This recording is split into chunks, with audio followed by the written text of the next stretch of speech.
TNPSC தேர்வுக்கு தயாராகும் மாணவர்கள் அனைவருக்கும் வணக்கம்.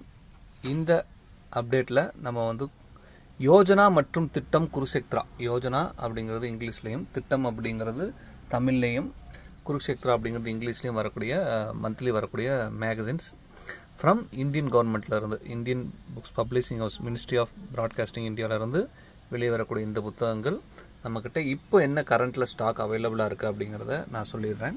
ஸோ திட்டம் தமிழில் வரக்கூடிய அந்த மாத இதழ் ஜான்வரியும் நவம்பர் ஆல்மோஸ்ட் முடிய போது இருந்தால் ஒரு 1-2 காப்பீஸ் இருக்கும். ஸோ ஜான்வரி டிசம்பர் மட்டும்தான் நம்மக்கிட்ட ஸ்டாக் இருக்குது. நவம்பர் இந்த வீடியோ போட்டிருக்கிற டைமில் ஒரு 2-3 இருக்கும். So December January full stocks இருக்குது. அதே போல் இங்கிலீஷில் பார்த்தீங்க அப்படின்னா ஜான்வரி டிசம்பர் அக்டோபர் நவம்பர் இதெல்லாம் ரெகுலர் ஸ்டாக்ஸ் எப்பவுமே இருக்கும். அதே போல் Kurukshetra October November December January 4 issues இருக்குது. ஸோ யோஜனா, குருஷேத்ரா இங்கிலீஷில் வரக்கூடிய மேகசின்ஸ்லாம் நம்மளுக்கு 4 மந்தோட இஷ்யூஸ் இருக்குது.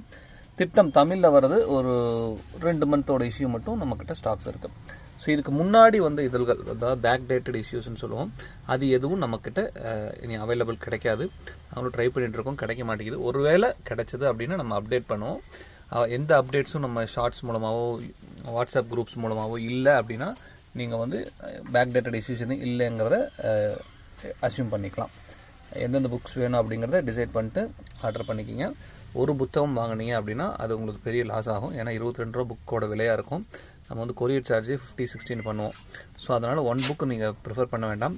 உங்களோட நண்பர்களுக்கு சேர்த்து 3 புக்கு வரைக்கும் நீங்கள் வாங்கிக்கலாம் அந்த 60 ரூபா கொரியர் சார்ஜுக்கு. இல்லை அப்படின்னா ஒரு 3 மாதம் இஷ்யூ ஒன்றா வாங்கிக்கிங்க. ஸோ அந்த மாதிரி பிளான் பண்ணிக்கிங்க. தேங்க்யூ.